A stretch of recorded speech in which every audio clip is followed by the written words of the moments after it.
Hello guys, I'm Sebastian Williams and welcome back to my channel. Another day, another drama. Hi guys. In today's episode of Keeping Up with the Beauty Gurus, we have James Charles is involved in another lawsuit. Again? Are we tired of the James Charles drama? Because girl, I am.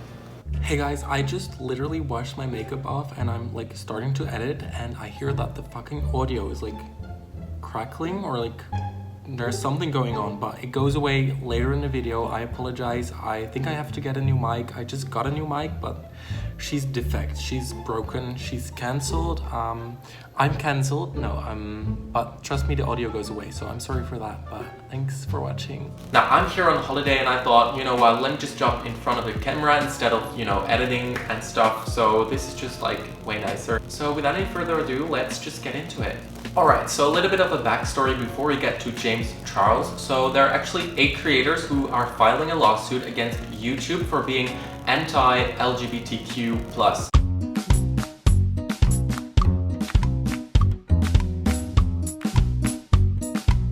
So basically what they're saying is that YouTube is discriminating against them because they are a part of the LGBTQ+ community. And basically this means that YouTube has been flagging their content as inappropriate or, you know, places no ads on their videos, which means that the creators cannot earn any revenue.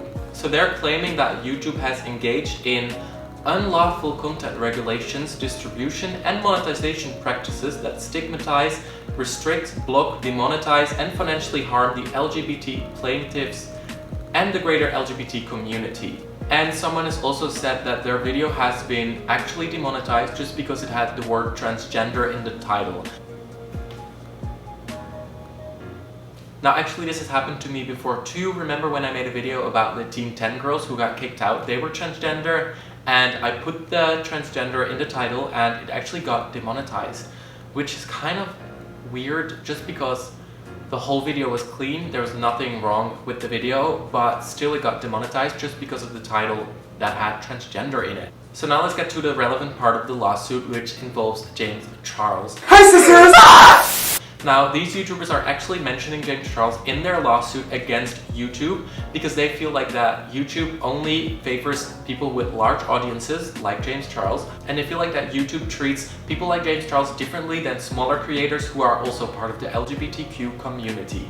So they use James Charles as an example to show how YouTube has been treating people unequally, and these are actual sentences from the lawsuit that I'm about to read.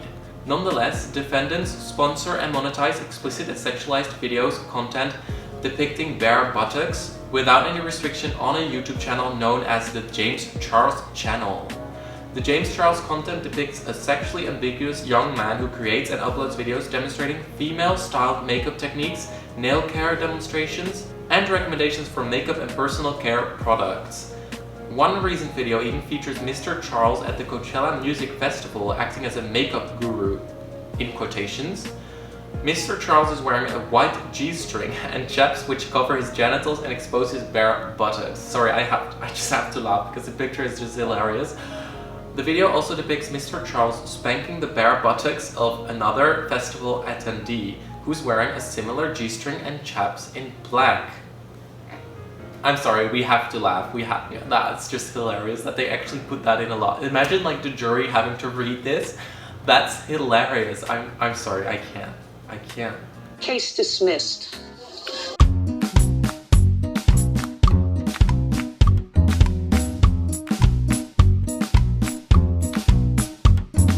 A second video from the Coachella Music Festival depicts Mr. Charles wearing a black G-string.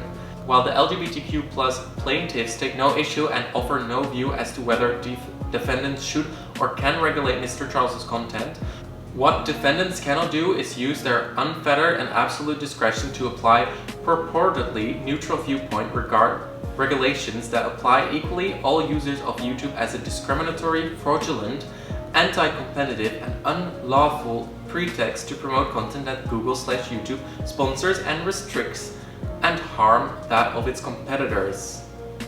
Whew, that was a whole sentence. I literally can't. I'm done with that. Oh my god. Alright, so we covered all the facts. Let's get into what's up. So, this is how YouTube works. advertisers come to YouTube or to Google and they say, hey, we would like to purchase advertisement on your website.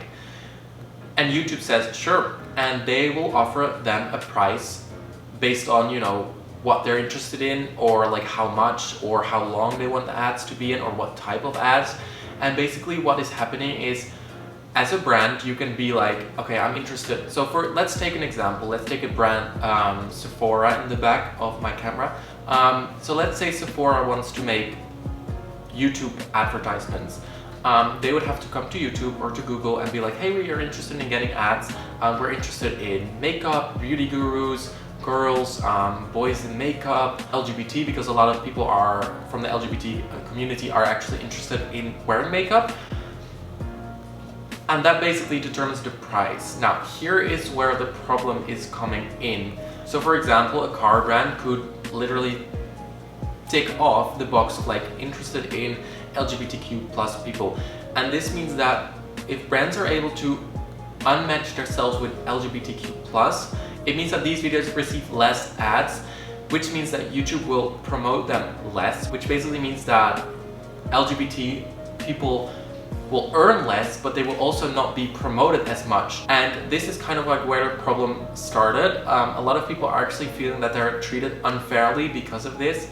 Imagine being transgender and talking about your experiences, and just because brands aren't interested in putting your ads on a transgender video, that means that it's getting demonetized or limited ads, just because YouTube is only trying to protect its advertisers. And it's super clear that this is what is happening right now.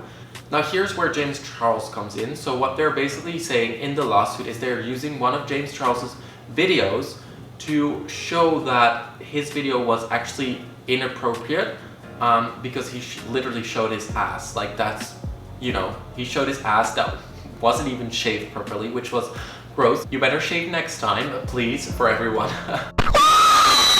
So it was very clear that you could see James's cheeks in the video, and it wasn't labeled as inappropriate, or it wasn't even demonetized because ads are still running on that video.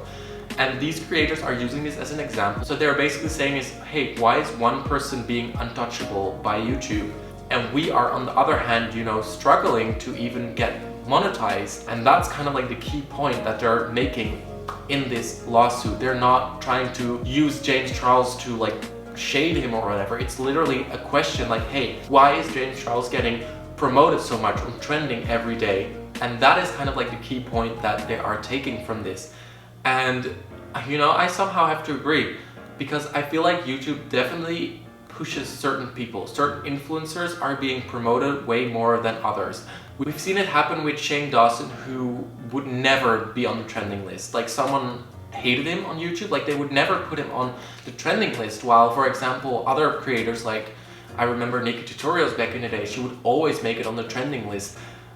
And James Charles now too, like he gets on the trending list a lot. And it's just unfair to see certain LGBTQ plus community creators trying to make content and it's getting demonetized or flagged or not promoted as much, and then you open the trending page and it's James Charles is on the top. And that is kind of like what they're insinuating is unfair right now. It's not about them hating James Charles, it's about that YouTube is treating people unfairly, and we can see it happening. It's happening to PewDiePie too, where they wouldn't even invite him to the YouTube Rewind when he was the biggest channel, and they wouldn't even invite him. Like, it's so clear that they have their favoritism. They love certain creators and they have some sort of like protection around them, and it's so clear. Whereas other smaller creators that are unnoticed, or maybe, I don't know, they hate them, they will just put them away. And they will be like, you're never gonna get trending. Your videos will not be promoted as much. And it's just so obvious, but they're only doing it because they want advertiser-friendly content.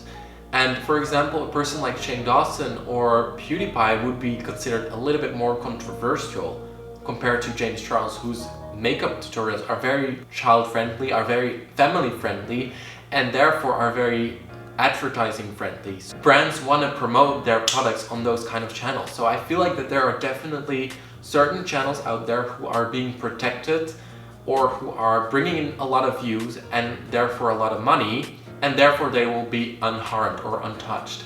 And using the example of, you know, him showing his buttocks in his Coachella video is just an example of that. And that is kind of why they are actually suing YouTube. It's so clear that YouTube is working more for its advertisers than for its creators, where it should be in balance. You should keep your creators happy because they bring in the content. They're the ones who make YouTube what it is. But on the other hand, you want them to pay them well, so you have to bring in advertisers. And there has to be a balance between making your creators happy and keeping advertisers happy. But what I feel like right now is that there is an imbalance and that they are being more towards the advertising side. They are just caring about bringing in the money, and you know, one channel, one LGBTQ plus channel can be removed if you bring in another big advertiser, if that makes sense. It's not even only the LGBTQ plus community, it's also when you talk about mental disorders, you immediately get limited ads. It's when you talk about, I don't know, anything that's remotely or even any slightly sign of controversy, you get shut down. And it's so obvious and it's so unfair because a lot of people are actually making very useful videos. It never will be promoted, it will never be on the trending list, it will never be, you know, advertised because it is a controversial topic. And this is the same with LGBTQ plus, where, you know, certain content is just being restricted, and it shouldn't be, like, it shouldn't be. But yeah, that was just my rant. That was what I know. This is what I think of. This was a little bit of a different video of me. I really hope you guys enjoyed. Let me know down in the comments below if you agree or disagree. Keep it civil, please. And if you have any opinion, let me know. Alright guys, thank you so much for watching, and I'll see you guys in the next episode. Hi guys. What's the tea, bitch?